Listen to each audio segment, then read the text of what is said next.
Hi class, it's Lois.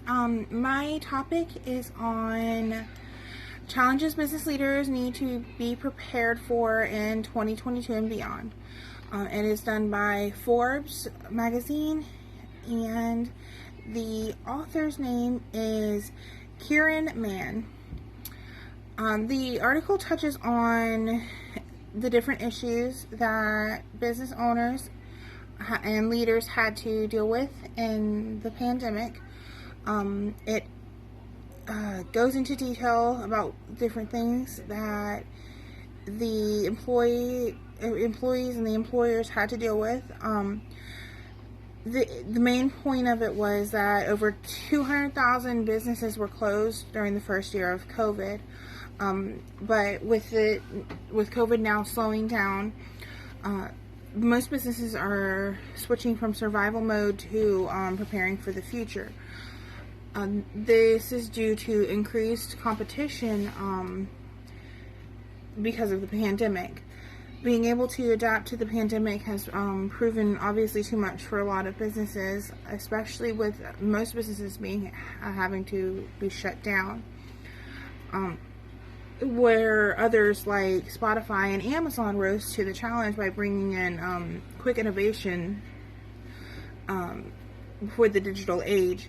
A major problem that a lot of businesses did face is that they could not keep up with this digital age. Spotify and Amazon both came up with podcasts and subscriptions, while others, and of course Amazon being one of the top in shopping, with basically you being able to purchase anything off of Amazon anymore.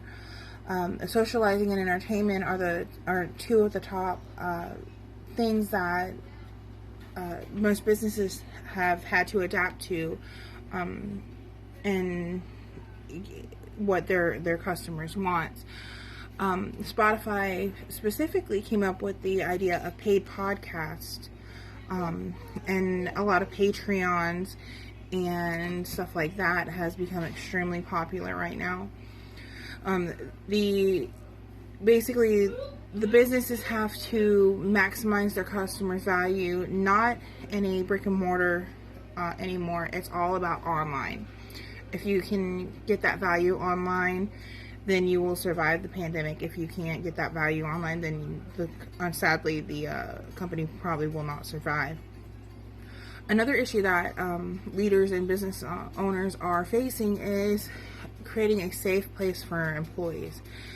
This means keeping them engaged, recognizing the employee for the good things that they're doing, giving them enough support through this pandemic that causes them to want to stay.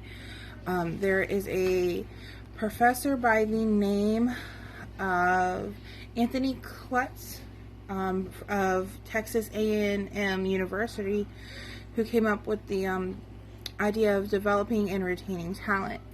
This is a huge factor that's being played, especially right now, considering nearly 4 million Americans have left their jobs since July of 2021, simply because they weren't feeling valued enough, according to the labor and statistics.